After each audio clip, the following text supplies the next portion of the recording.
Seorang karyawan tanpa dikasih SP1 dan SP2 langsung dikasih SP3 dan besoknya langsung di PHK. Pertanyaannya, apakah hal ini bertentangan dengan peraturan perundang-undangan?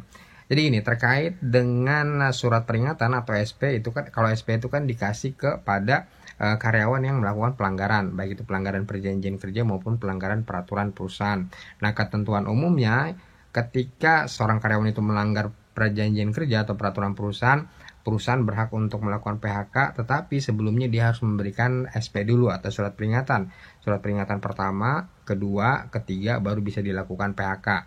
Tanpa adanya surat peringatan ini, 3 surat peringatan ini, karyawan tidak bisa di PHK. Dan jangka waktu berlakunya surat peringatan ini masing-masing 6 bulan ya, SP1, SP2, SP3 masing-masing 6 bulan. Kalau misalnya dikasih SP1 dan dalam jangka waktu berlakunya SP1 6 bulan ini masih melakukan pelanggaran, ya dikasih SP2 dan begitu seterusnya sampai SP3 dan sampai dilakukannya PHK.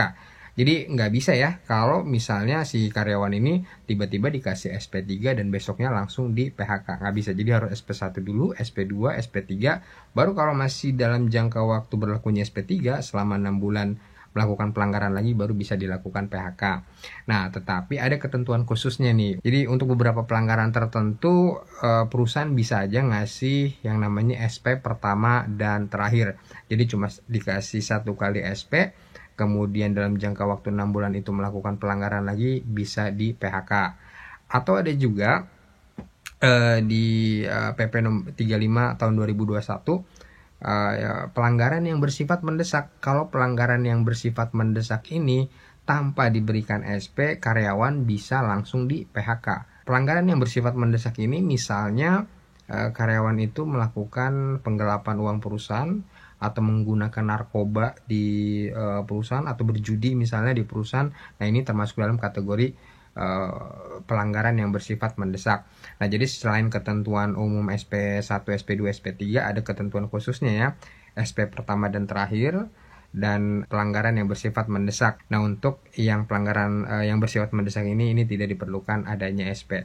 Nah, akan tetapi kedua SP yang terakhir ini, SP pertama dan terakhir dan pelanggaran yang bersifat mendesak ini harus ketentuannya harus dicantumkan di peraturan perusahaan atau di perjanjian kerja.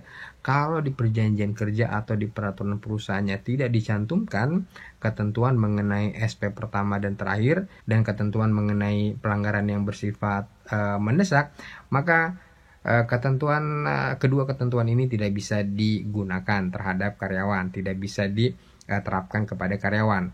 Yang bisa diterapkan hanya ketentuan umumnya aja, yaitu harus dengan SP1, SP2, SP3 yang berlaku masing-masing untuk 6 bulan. So, semoga penjelasan ini cukup menjawab pertanyaan di bawah ini ya.